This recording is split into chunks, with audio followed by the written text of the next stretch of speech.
ವಿರಾಮದ ಬಳಿಕ ಮತ್ತೊಮ್ಮೆ ಸ್ವಾಗತ. ಇನ್ನು ಶನಿ ದೋಷ ಇರುವಂತಹ ಗ್ರಹಗಳ ಬಗ್ಗೆ ಈಗಾಗಲೇ ಗುರುಗಳು ಮಾಹಿತಿಯನ್ನು ನೀಡಿದ್ದಾರೆ. ಆದರೆ ಶನಿ ದೋಷ ಇಲ್ಲದೆ ಇರುವಂತಹ ಗ್ರಹಗಳ ಒಂದು ಫಲಾನುಫಲಗಳು ಹೇಗಿದೆ ಇದ್ರ ಬಗ್ಗೆಯೂ ಕೂಡ ತಿಳಿದುಕೊಳ್ತಾ ಹೋಗೋಣ. ಗುರುಗಳೇ, ಇನ್ನು ಶನಿ ಗ್ರಹ ಇಲ್ಲದೆ ಇರುವಂತಹ ಗ್ರಹಗಳ ಒಂದು ಫಲಾನುಫಲ ಅಂದ್ರೆ ಯುಗಾದಿ ಅಂದ್ರೆ ಒಂದು ಹೊಸ ಆರಂಭ, ಇದು ಹೊಸ ವರ್ಷ ಹಿಂದೂ ಸಂಪ್ರದಾಯದ ಪ್ರಕಾರ ಅಂತಾನೆ ಹೇಳ್ಬೋದು. ಅದರಲ್ಲೂ ಕೂಡ ಇವತ್ತು ಅಮಾವಾಸ್ಯೆ ಇರುವಂತದ್ದು. ಹೀಗಾಗಿ ಅಂದ್ರೆ ಶನಿಯ ಸಂಚಾರ ಕೂಡ ಆಗ್ತಾ ಇದೆ. ಶನಿ ದೋಷ ಇರುವಂತಹ ಗ್ರಹಗಳನ್ನ ಬಿಟ್ಟು ಅಂದ್ರೆ ರಾಶಿಗಳನ್ನ ಬಿಟ್ಟು ಇನ್ನುಳಿದ ರಾಶಿಗಳಿಗೆ ಏನೆಲ್ಲ ಫಲಾನುಫಲಗಳು ಇರಬಹುದು? ಶನಿಯಿಂದ ಇಲ್ಲಿ ಶುಭ ಫಲಗಳನ್ನೇ ನಾವು ನಿರೀಕ್ಷೆ ಮಾಡಬಹುದು. ಯಾವಾಗ ಶನಿ ಆತ ನಮ್ಮನ್ನ ಅವಲಂಬಿಸಿದ ಅಂತ ಹೇಳುವುದಕ್ಕಿಂತಲೂ ನಮ್ಮ ಜೀವನದಲ್ಲಿ ಪ್ರವೇಶಿಸಿದ ಕಾಲಘಟ್ಟವನ್ನ ಹೊರತುಪಡಿಸಿದಂತೆ ಶನಿ ನಮಗೆ ಯಾವಾಗಲೂ ಕೂಡ ಉಪಕಾರಿಯೇ ಆಗಿರ್ತಾನೆ. ಉದಾಹರಣೆಗೆ ವೃಷಭ ರಾಶಿಗೆ ಶನಿ ಎಲ್ಲಿದ್ದಾನೆ? ಲಾಭ ಭಾವದಲ್ಲಿರ್ತಾನೆ. ಆತ ನಮಗೆ ಶುಭ ಫಲವನ್ನೇ, ನಮ್ಮ ಕರ್ಮಕ್ಷೇತ್ರದಲ್ಲಿ ಅಭಿವೃದ್ಧಿಯನ್ನು ಅಥವಾ ಆರ್ಥಿಕ ವಿಷಯದಲ್ಲಿ ನಮಗೆ ಅಧಿಕವಾದಂತಹ ಲಾಭಗಳನ್ನು, ದೈಹಿಕ ಮಾನಸಿಕವಾದಂತಹ ವಿಷಯದಲ್ಲಿ ಒಂದಷ್ಟು ಆತ್ಮಸ್ಥೈರ್ಯವನ್ನು ಇತ್ಯಾದಿಗಳನ್ನೆಲ್ಲ ಶನಿ ನಮಗೆ ಕೊಡಬಹುದು ಅಂತ ಹೇಳಿ. ಇನ್ನು ಮಿಥುನ ರಾಶಿಗೆ ಬಂದಾಗ ಶನಿ ಕರ್ಮ ಭಾವದಲ್ಲಿದ್ದಾನೆ. ಕರ್ಮಕ್ಷೇತ್ರದಲ್ಲಿ ಆತ ಬಲಾಢ್ಯನಾಗುತ್ತಾನೆ ಅಂತ ಹೇಳಬಹುದು. ಇನ್ನು ಕರ್ಕಾಟಕ ರಾಶಿಗೆ ಬಂದ್ರೆ ಭಾಗ್ಯಸ್ಥಾನಕ್ಕೆ ಬಂದಿದ್ದಾನೆ. ಎಲ್ಲಿ ನಾವು ಕಳ್ಕೊಂಡಿದ್ದೇವೆ ಅದನ್ನೆಲ್ಲ ಮತ್ತೆ ನಮಗೆ ಅನುಗ್ರಹ ಮಾಡುವಂತಹ ಒಂದು ಸ್ಥಿತಿಗೆ ಬರ್ತಾನೆ ಅಂತ. ಸಿಂಹ ರಾಶಿಗಾಗುವಾಗ ಅಷ್ಟಮಕ್ಕೆ ಬಂದಿದ್ದಾನೆ. ಅವರಿಗೆ ಒಂದಷ್ಟು ದುಷ್ಫಲಗಳನ್ನ ಜೀವನದಲ್ಲಿ ಅನುಭವಿಸ್ಲಿಕ್ಕೆ ಅವಕಾಶ ಮಾಡಿಕೊಡಬಹುದು ಅಂತ. ಕನ್ಯಾ ರಾಶಿಗಾಗುವಾಗ ಸಪ್ತಮದಲ್ಲಿ ಬಂದಿದ್ದಾನೆ.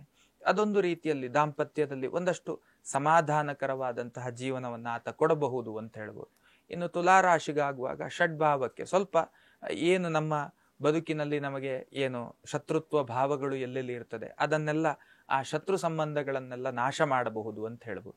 ಹೀಗೆ ಇನ್ನು ವೃಶ್ಚಿಕ ರಾಶಿಗೆ ಪಂಚಮದ ಶನಿ, ಅಲ್ಲಿ ದುಷ್ಫಲಗಳಿದೆ. ಇನ್ನು ಧನುರಾಶಿಗೆ ಬಂದಾಗ ಚತುರ್ಥದಲ್ಲಿ ಬಂದ, ಕೇಂದ್ರ ಸ್ಥಾನದಲ್ಲಿ ಬಂದ ಅಂತ ಅಲ್ಲಿ ಆಗುವಾಗ ಒಂದು ನನ್ನ ಮನೆ, ನನ್ನ ತಾಯಿ, ತನ್ನ ಸಹೋದರಿ ಇತ್ಯಾದಿ ಸ್ಥಾನಗಳಲ್ಲೆಲ್ಲ ಒಂದು ಒಳ್ಳೆಯ ಸಂಬಂಧಗಳನ್ನ ಆತ ಬಿಲ್ಡ್ ಮಾಡಬಹುದು ಅಂತೇಳಿ. ಇನ್ನು ಮಕರ ರಾಶಿಗೆ ಬಂದಾಗ 3ನೇ ಭಾವದಲ್ಲಿ ಶನಿ ಇರ್ತಾನೆ.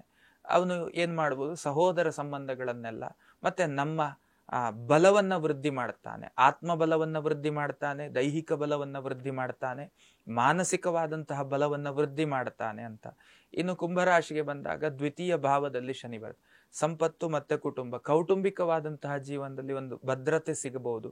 ಆರ್ಥಿಕವಾಗಿಯೂ ಕೂಡ ಒಂದು ಭದ್ರತೆ, ಸಮಾಧಾನ ಮತ್ತೆ ಆರ್ಥಿಕತೆಯ ಮೈನಸ್ ಇದ್ದದ್ದನ್ನ ಮತ್ತೆ ಸರಿ ಮಾಡುವಂತಹ ಫಲಗಳು. ಹೀಗೆ ಒಂದೊಂದು ರಾಶಿಗೆ ಬಂದಾಗ ಅಲ್ಲಿ ಶುಭ ಫಲದ ನಿರೀಕ್ಷೆ ಮತ್ತೆ ಅಶುಭ ಫಲದ ನಿರೀಕ್ಷೆ, ಮತ್ತೆ ಇದಕ್ಕೆ ಕನೆಕ್ಟ್ ಆಗಿ ನಮ್ಮ ವೈಯಕ್ತಿಕವಾದಂತಹ ಜಾತಕದ ಆಧಾರದಲ್ಲಿ ನಮಗೆ ಶನಿ ಯಾವ ಫಲವನ್ನ ಕೊಡ್ತಾನೆ ಅನ್ನುವಂಥದ್ದು ಕೂಡ ತುಂಬಾ ಇಂಪಾರ್ಟೆಂಟ್. ಇದು ಗೋಚಾರ ಫಲ. ನಾನು ಈಗ ಏನು ಹೇಳ್ತಾ ಇದ್ದೇನೆ, ಇವತ್ತಿನ ದಿವಸ ನಡೆಯುವಂತಹ ಶನಿಯ ಒಂದು ಸಂಚಾರ ಏನು ಆಗಿದೆ ಅದಕ್ಕನುಗುಣವಾದಂತಹ ಫಲಗಳು. ನಮ್ಮ ಜಾತಕದಲ್ಲಿ ನಾವು ಹುಟ್ಟಿದ ಕಾಲಮಾನದಲ್ಲಿ ಶನಿ ಯಾವ ರಾಶಿಯಲ್ಲಿದ್ದ ಅನ್ನುವುದರ ಮೇಲೆ, ಅವನ ಬಲಗಳೇನು ಅನ್ನುವುದರ ಮೇಲೆ ಇವತ್ತಿನ ಗ್ರಹ ಸ್ಥಿತಿಯನ್ನ ಕನೆಕ್ಟ್ ಮಾಡಿಕೊಂಡು ಶನಿಯ ಫಲವನ್ನ ಹೇಳಬೇಕು ಅನ್ನುವಂಥದ್ದು ಇದೆ. ಇದು ಜನರಲ್ ಪ್ರಿಡಿಕ್ಷನ್. ಎಕ್ಸಾಕ್ಟ್ ಹೇಳುವಂಥದ್ದೇನಿದೆ ಅದು ನಮ್ಮ ಜಾತಕ. ಹೀಗೆ ಎರಡನ್ನ ತಾಳೆ ಮಾಡಬೇಕು.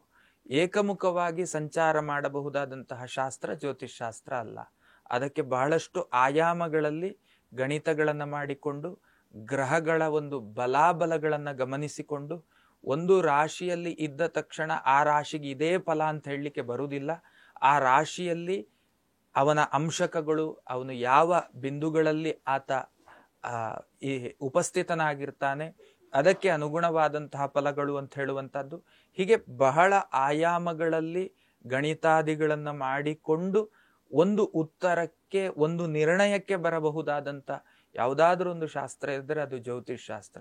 It is A not easy ಒಂದು ವೇ ಅಂತ ಇಟ್ಕೊಳ್ಬಹುದು. ಗುರುಗಳೇ, ಈಗಾಗಲೇ ಶನಿ ದೋಷ ಯಾವ್ಯಾವ ರಾಶಿಗಳಿಗಿದೆ ಅಂತ ಹೇಳ್ಬಿಟ್ಟಿದ್ದೀರಾ. ಇನ್ನ 2.5 ವರ್ಷಗಳಿರ್ಬಹುದು ಅಥವಾ 5 ವರ್ಷಗಳಿರ್ಬಹುದು, 7.5 ವರ್ಷಗಳ ಇರಬಹುದು. ಇನ್ನ ಆ ಒಂದು ಸಂದರ್ಭದಲ್ಲಿ ಯಾವ ರೀತಿ ಇರಬೇಕು ಆ ರಾಶಿಯವರು, ಈ ಬಗ್ಗೆ ಹೇಳೋದಾದ್ರೆ? ಖಂಡಿತವಾಗ್ಲು ತುಂಬಾ ಮುಖ್ಯವಾಗಿ ಹೇಗಿರಬೇಕು ಅನ್ನುವಂಥದ್ದನ್ನ ಜನರಲ್ ಆಗಿ ನಾನು ಸ್ವಲ್ಪ ಹಿಂದೆ ಹೇಳಿದ್ದೆ. ಜೊತೆಗೆ ಎಕ್ಸಾಕ್ಟ್ ಆಗಿ ಈಗ ಉದಾಹರಣೆಗೆ ಸಿಂಹ ರಾಶಿಯವರಿಗೆ ಅಷ್ಟಮ ಶನಿ ಆರಂಭ ಆಗುತ್ತಾ ಇದೆ. ಇವರು ಏನು ಮಾಡಬಹುದು, ಯಾವ ರೀತಿಯ ಜೀವನವನ್ನ ಮಾಡಬಹುದು? ಒಂದನೆಯದ್ದಾಗಿ ಅವರ ಕರ್ತವ್ಯದ ವ್ಯವಸ್ಥೆಯಲ್ಲಿ ಅತ್ಯಂತ ಜಾಗೃತೆಯಾದಂಥ ಹೆಜ್ಜೆಯನ್ನ ಇಟ್ಕೊಳ್ಬೇಕಾಗ್ತದೆ. ಇನ್ನೊಂದು ಏನು ಕೇಳಿದ್ರೆ, ತುಂಬ ಏನು ನಮಗೆ ಸುಳ್ಳು ಆಶ್ವಾಸನೆಗಳು ನಮ್ಮ ಜೀವನದಲ್ಲಿ ಬರ್ತಾ ಹೋಗ್ತದೆ.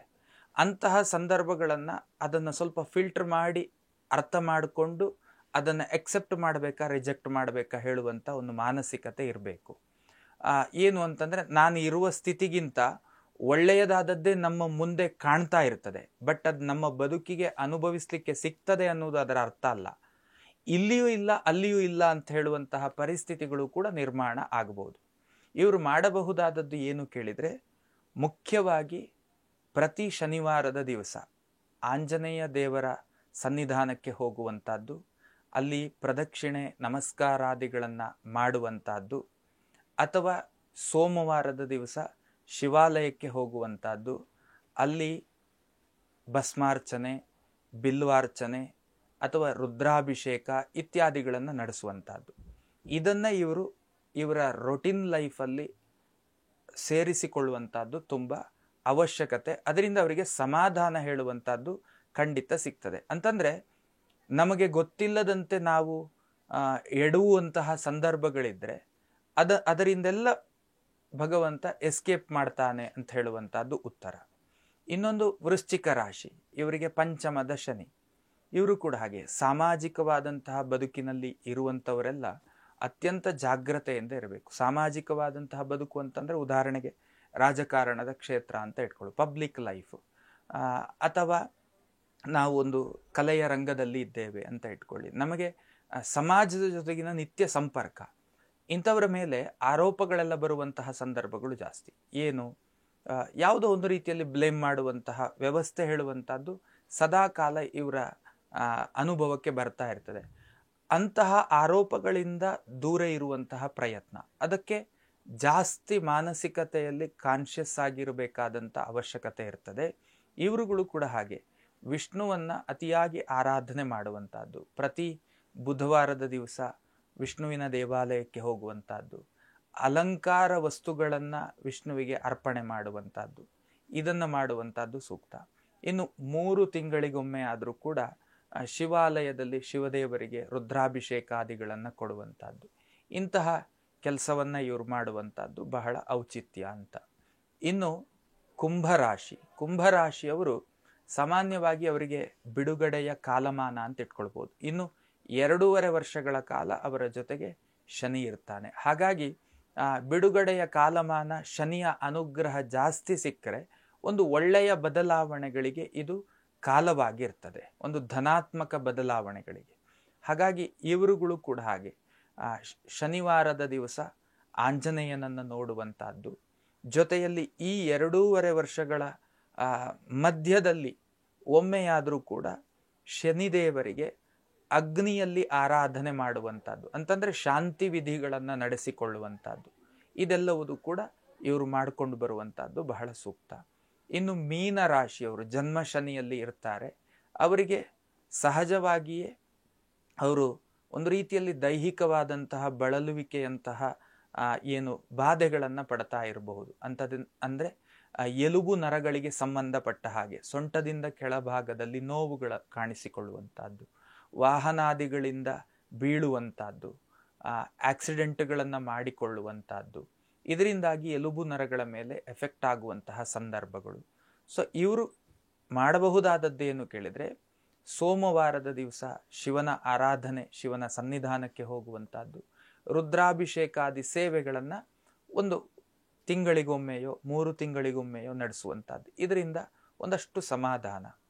ಮೇಷರಾಶಿಯವರು ಅತ್ಯಂತ ಜಾಗ್ರತೆ, ಹಣಕಾಸಿನಲ್ಲಿ ಬಹಳ ವ್ಯತ್ಯಾಸಗಳನ್ನು ಅನುಭವಿಸಬಹುದಾದಂತಹ ಕಾಲ. ಅಂತಂದರೆ ಏರಿಳಿತಗಳು ಹೇಳುವಂಥದ್ದು ಬಹಳ ದೊಡ್ಡ ಪ್ರಮಾಣದಲ್ಲಿರುತ್ತದೆ. ಕ್ರೆಡಿಟ್ ತಗೊಳ್ಬಾರ್ದು, ಕೊಡಬಾರ್ದು, ಎರಡೂ ಕೂಡ ಪ್ರಾಬ್ಲಮ್ಗಳೇ. ಕೊಟ್ಟರೆ ಹಿಂದೆ ಬರೋದಿಲ್ಲ, ತೆಗೆದುಕೊಂಡ್ರೆ ಕೊಡ್ಲಿಕ್ಕಾಗೋದಿಲ್ಲ, ಅಂತಹ ಒಂದು ಸಂದಿಗ್ಧ ಸನ್ನಿವೇಶಗಳಿಗೆ ಮತ್ತು ಲೀಗಲಿ ಏನು ಸಿಕ್ಕಾಕೊಳ್ಳುವಂತಹ ಸಂದರ್ಭಗಳು, ಕಾನೂನಿನ ತೊಡಕುಗಳು, ತೊಂದರೆಗಳು ಬರುವಂಥದ್ದು, ಇದೆಲ್ಲವೂ ಕೂಡ ಇವರಿಗೆ. ಮತ್ತೆ ಹಣಕಾಸಿನ ವ್ಯಯ, ಮಾನಸಿಕ ನೆಮ್ಮದಿಯ ವ್ಯಯ, ಮತ್ತೆ ದೈಹಿಕ ಆರೋಗ್ಯದ ವ್ಯಯ ಇತ್ಯಾದಿ ಫಲಗಳೆಲ್ಲ ಅವರಿಗಿರ್ತದೆ. ಅವರುಗಳು ಕೂಡ ಮಾಡಬೇಕಾದದ್ದೇನು ಕೇಳಿದರೆ, ಸಾಮಾನ್ಯವಾಗಿ ಶಾಸ್ತ್ರ ಹೇಳುವಂಥದ್ದು ಒಂದು 6 ತಿಂಗಳು ವರ್ಷಕ್ಕೊಮ್ಮೆಯಾದರೂ ಕೂಡ ಅಗ್ನಿ ಮುಖ ವೈ ದೇವಾಹ ಅಂತ ವೇದ ಹೇಳುತ್ತದೆ. ಹಾಗಾಗಿ ಅಗ್ನಿಯಲ್ಲಿ ಗ್ರಹಗಳ ಆರಾಧನೆ ಮಾಡುವಂಥದ್ದು ಅವರಿಗೆ ಶುಭವನ್ನ ಮತ್ತೆ ಮಾನಸಿಕವಾದಂತಹ ಒಂದಷ್ಟು ಶಾಂತಿ ಸಮಾಧಾನವನ್ನ ಕೊಡ್ತದೆ. ಹಾಗಾಗಿ ಈ 5 ರಾಶಿಗಳು ಈಗ ಆ ರಾಶಿಯವರು ಈಗ ನಾನೇನು ಹೇಳಿದ್ದೇನೆ ಇದನ್ನ ನೀವುಗಳು ಪಾಲನೆ ಮಾಡುವಂಥದ್ದೇನಿದೆ ಅದು ನಿಮಗೆ ಶಾಂತಿ ಸಮಾಧಾನ. ಇದೆಲ್ಲದಕ್ಕೂ ಮೀರಿದಂತಹ ಒಂದು ದಾರಿ, ಎಲ್ಲರೂ ಮಾಡಬಹುದಾದಂತಹ ಒಂದು ದಾರಿ ಏನು ಕೇಳಿದರೆ, ವೇದದ ಸಾರವಾದಂತಹ ವಿಷ್ಣು ಸಹಸ್ರನಾಮ. ಸಾಮಾನ್ಯವಾಗಿ ವೇದವನ್ನ ಎಲ್ಲರೂ ಏನು ಪಠನ ಮಾಡುವುದು, ಅಧ್ಯಯನ ಮಾಡುವುದು ಇದು ಅಸಾಧ್ಯವಾದ ವಿಷಯ. ವೇದದ ಸಾರ ವಿಷ್ಣು ಸಹಸ್ರನಾಮ. ಅದಕ್ಕೆ ಬಹಳ ದೊಡ್ಡ ಫಲವನ್ನ ಶಾಸ್ತ್ರಗಳು ಹೇಳ್ತಾ ಹೋಗ್ತದೆ. ಹಾಗಾಗಿ ವಿಷ್ಣು ಸಹಸ್ರನಾಮವನ್ನ ಯಾರು ಪಠನವನ್ನ ಮಾಡಲಿಕ್ಕೆ ಆರಂಭ ಮಾಡ್ತಾರೆ, ಯಾರು ಪಠಣ ಸ್ಥಿತಿಯಲ್ಲಿ ಇರ್ತಾರೆ, ಅವರ ಜೀವನದ ಅನುಭವಗಳು ಅದು ಅಗಣಿತವಾದದ್ದು. ಅದನ್ನು ವ್ಯಾಖ್ಯಾನ ಮಾಡುವುದು ಕಷ್ಟ. ಅಂತಹ ಒಂದು ಮಹತ್ತರವಾದಂತಹ ಪುಣ್ಯಪ್ರದವಾದಂತಹ ಪುಣ್ಯ ಫಲವನ್ನು ಜೀವನದಲ್ಲಿ ಅನುಭವಿಸುವುದಕ್ಕೆ ಅವಕಾಶ ಮಾಡಿಕೊಡಬಹುದಾದಂತಹ ಒಂದು ಸ್ತೋತ್ರ ಸಮೂಹ ಸುಮಾರು 15ರಿಂದ 20 ನಿಮಿಷ ಅದರ ಪಠಣಕ್ಕೆ ಬೇಕಾಗಬಹುದು. ನೀವು ಯಾವ ಕರ್ಮವನ್ನು ಮಾಡುವ ಅವಶ್ಯಕತೆ ಇಲ್ಲ. ಪ್ರತಿನಿತ್ಯ ಒಂದನ್ನು ಸ್ನಾನಾನಂತರದಲ್ಲಿ ಪಠನ ಮಾಡಿದ್ದೇ ಹೌದಾದರೆ ಸುಮಾರು ಒಂದು 3 ಮಾಸಗಳ ಕಾಲ ಅದನ್ನು ಬಿಡದೆ ಪಠನ ಮಾಡಿ ನೋಡಿ. ಅದರಿಂದ ಆಗುವ ಅನುಭವ ನೀವು ಇನ್ನೊಬ್ಬನಿಗೆ ಶೇರ್ ಮಾಡಿಕೊಳ್ಳೋದು ಕಷ್ಟ. ನೀನು ಓದು ಅಂತ ಹೇಳಬಹುದು ಅಷ್ಟೇ. ಹಾಗಾಗಿ ಅಂತಹ ಒಂದು ಉತ್ಕೃಷ್ಟವಾದಂತಹ ಅನುಭವವನ್ನು ಈ ವಿಷ್ಣು ಸಹಸ್ರನಾಮ ಕೊಡ್ತದೆ. ಹಾಗಾಗಿ ಅದರ ಬಗ್ಗೆ ಮಾತಾಡ್ಲಿಕ್ಕೆ ಹೋದ್ರೆ ಬಹಳ ದೊಡ್ಡ ವಿಷಯಗಳೇ ಇದ್ದಾವೆ. ಅದು ಬೇಡ ಈಗ ಸಂದರ್ಭದಲ್ಲಿ, ಪ್ರಸ್ತುತ ಅಲ್ಲ. ಅಂತೂ ನಿಮ್ಮ ಅನುಭವಕ್ಕೆ ಇದರ ಫಲಗಳೇನು ಅನ್ನುವಂಥದ್ದು ಬರ್ತದೆ. ಹಾಗಾಗಿ ಇದನ್ನ ಪಠನ ಮಾಡುವಂಥದ್ದೇನಿದೆ ಅದು ಶನಿಯ ದೋಷ ಇರಲಿ ಅಥವಾ ಇನ್ನಿತರ ಯಾವುದೇ ಗ್ರಹಗಳ ದೋಷಗಳಿರಲಿ ಅಥವಾ ದಶಾಭುಕ್ತಿಗಳ ದೋಷಗಳೇ ಇರಲಿ, ನಿಮಗೆ ಒಂದು ಹಂತದಲ್ಲಿಯ ತನಕ ನಿಮ್ಮನ್ನು ದಡಮುಟ್ಟಿಸುವಂತಹ ಕೆಲಸವನ್ನ ಈ ವಿಷ್ಣು ಸಹಸ್ರನಾಮ ಮಾಡುತ್ತದೆ. ಹಾಗಾಗಿ ವಿಷ್ಣು ಸಹಸ್ರನಾಮವನ್ನ ಪಠನ ಮಾಡುವಂತಹ ಕೆಲಸವನ್ನ ನಿತ್ಯದಲ್ಲಿ ಮಾಡಿ ಅನ್ನುವಂತಹ ಪ್ರಾರ್ಥನೆಯನ್ನು ಮಾಡ್ತೇನೆ ನಾನು. ವೀಕ್ಷಕರೇ, ಇಂದಿನ ಸಂಚಿಕೆಯಲ್ಲಿ ಶನಿಯ ಸಂಚಾರ, ಶನಿಯ ಸಂಚಾರವಾಗುವಂತಹ ರಾಶಿಗಳು ಯಾವ್ದ್ಯಾವುದು, ಶನಿಯ ದೋಷ ಇರುವಂತಹ ರಾಶಿಗಳು ಯಾವ್ದ್ಯಾವುದು, ಹಾಗೆ ಪರಿಹಾರ ಮಾರ್ಗವಾಗಿ ಏನೆಲ್ಲ ಮಾಡ್ಕೋಬೇಕು, ಈ ಬಗ್ಗೆ ಗುರೂಜಿಯವರು ಸಾಕಷ್ಟು ಮಾಹಿತಿಯನ್ನ ಕೂಡ ನೀಡಿದ್ರು. ಧನ್ಯವಾದಗಳು ಗುರುಗಳೇ. ವೀಕ್ಷಕರೇ, ಇದಾಗಿತ್ತು ಇವತ್ತಿನ ವಿಶೇಷ ಶನಿಯ ಸಂಚಾರ ವಿಶೇಷ ಕಾರ್ಯಕ್ರಮ. ನೋಡ್ತಾ ಇರಿ ಅಶ್ವವೇಗ ನ್ಯೂಸ್. ಇದು ಸತ್ಯಾನ್ವೇಷಣೆಯ ಓಟದಲ್ಲಿ.